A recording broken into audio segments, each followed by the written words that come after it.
did the man who invented radio really want to hear? Well, since it's a man, probably his own voice. Do you know... I like men. Me too, darling.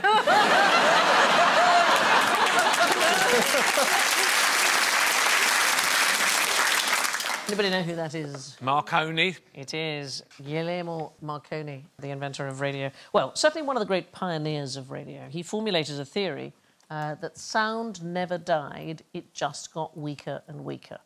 And towards the end of his life, one of the things he wanted to discover was the right apparatus to be able to detect all sounds ever made. He hoped one day to invent some kind of apparatus sensitive enough to hear Jesus delivering his Sermon on the Mount. That's Jesus there, in case there's any doubt. It was this big. Yeah.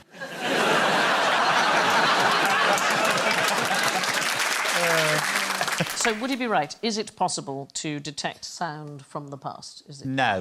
No, why not? Because sound travels forward. To where? Where's it gone? To the future. OK. What did you do before you were a comedian? I was a science teacher.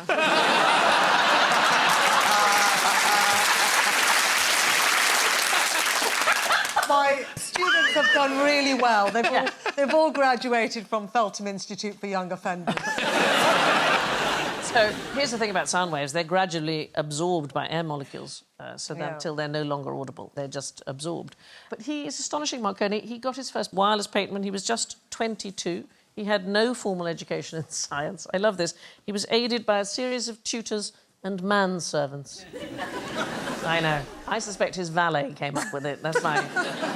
In fact, his very first transatlantic message depended on a device called a coherer. It seems to have been based on an unpatented design by an Indian physicist called Jagadish Chandra Bose, who had been demonstrating wireless telegraphy 2 years before Marconi managed it. He's from Bengal, and he wasn't allowed to work in a lab on the grounds of his race, so he had to build a makeshift lab at home. So did Marconi steal his idea by listening into the past when he first said it? What I love is the detail that you've grasped in this entire...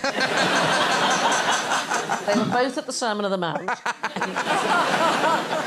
The very first transatlantic transmission, so it was from Cornwall to... Can you remember if it was Newfoundland? We did this. Newfoundland or Newfoundland? Newfoundland. It is Newfoundland, isn't it? Newfoundland. The very first transatlantic transmission, Cornwall to Newfoundland, people thought it was impossible. It's Cornwall. Hmm?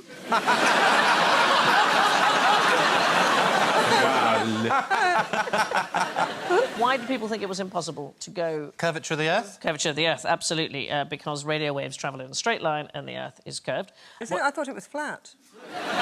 Wow, what a science teacher you must have been. What they didn't know, of course, was that there's a reflecting layer in the atmosphere, the ionosphere, which the radio waves bounce. They bounce off. Amazing. Also, if you said something loud enough, wouldn't the Earth turn and then people would all hear it eventually?